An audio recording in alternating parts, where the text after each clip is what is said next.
Indonesia telah melaksanakan pilkada serentak dalam beberapa waktu yang lalu, dan kini sebagian besar lembaga survei hitung cepat telah mengeluarkan data yang cukup akurat terkait kemenangan beberapa kandidat yang di-endorsement atau didukung langsung oleh Pak Jokowi dan Prabowo Subianto. Sebelumnya, kubu PDI Perjuangan melalui Adian mengatakan bahwa Pak Jokowi apa tupoksinya? Beliau bukanlah ketua umum partai yang bisa mendukung salah satu kandidat. Namun kali ini Pak Jokowi benar-benar turun gunung untuk mendukung beberapa kandidat di Pilkada 2024. Termasuk yang paling mengejutkan adalah calon-calon dukungan dari Pak Jokowi ini unggul dengan gap yang sangat besar di beberapa wilayah yang notabene bernama kandang banteng seperti Jawa Timur, Jawa Barat, dan lainnya.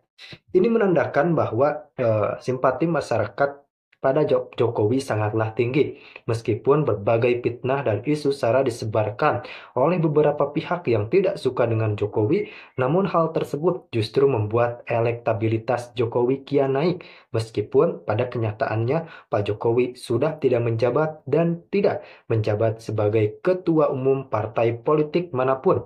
Namun ternyata pengaruh besar Jokowi ini berhasil mengalahkan partai politik. Ini sangat menarik karena Pilkada 2024 ini pertarungan seolah partai politik melawan individu yakni Pak Jokowi. Ya, memang situasi seperti ini sangat tidak juga bahwa kan sebelumnya Pak Jokowi mengatakan bahwa saya akan pensiun. Namun kali ini sepertinya Pak Jokowi mendapatkan panggilan yang sangat urgensi sehingga seorang Pak Jokowi langsung turun untuk berkampanye mendampingi beberapa kandidat pilihannya. Bagaimana menurut Anda? Tentu, jika menurut saya ini adalah sesuatu yang fair karena Pak Jokowi tidak melanggar aturan apapun.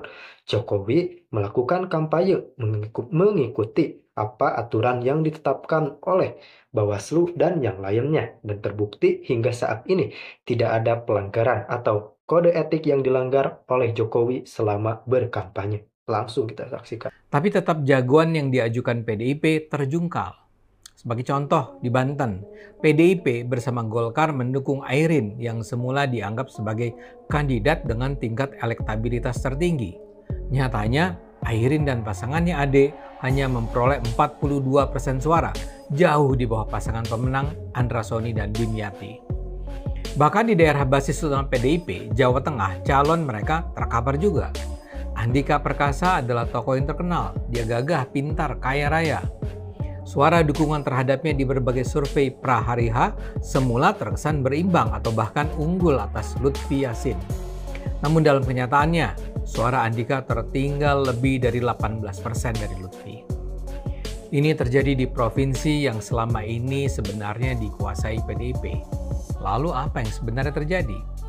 Saya percaya penyebab utamanya adalah mayoritas rakyat Indonesia sudah bosan, jenuh, bahkan marah dengan PDIP.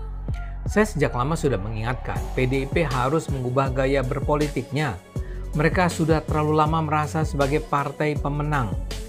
Bu Megawati sudah terlalu lama menganggap dirinya sebagai pemimpin yang perintahnya wajib dipatuhi. Ini tercermin dalam gayanya yang meminta semua kader partai untuk menerima diperlakukan sebagai petugas partai.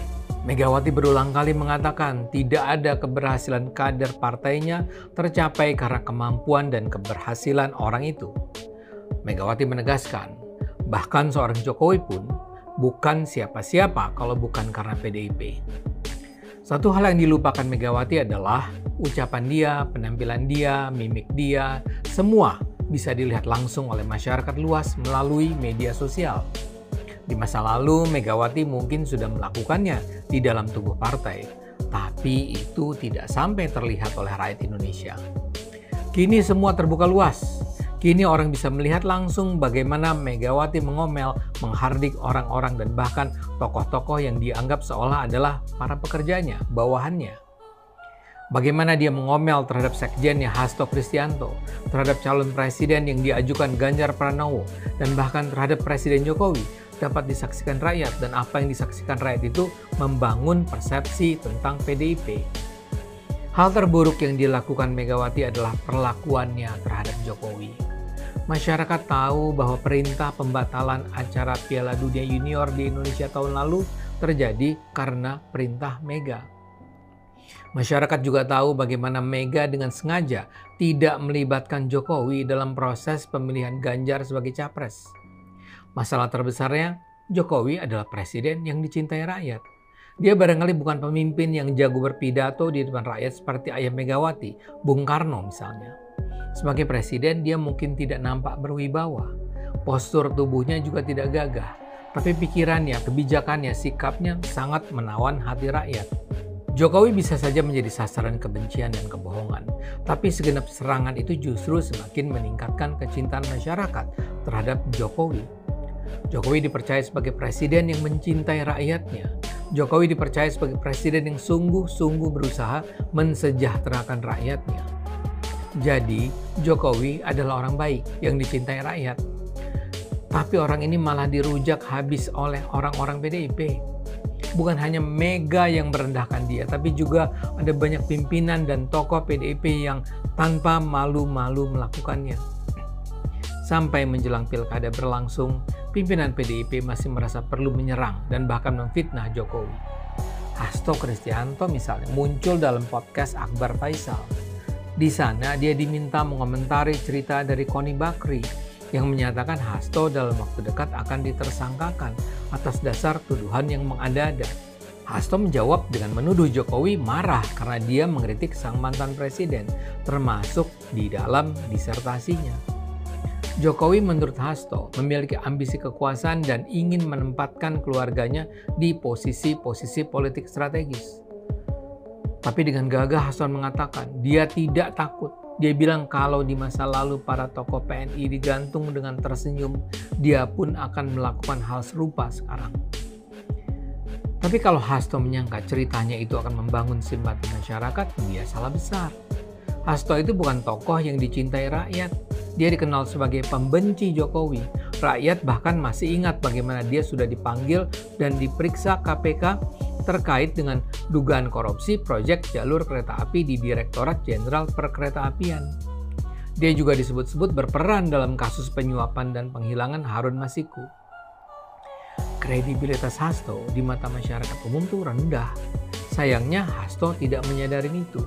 Jadi kalau tuduhan tentang Jokowi itu datang dari Hasto, mayoritas rakyat justru tak akan percaya.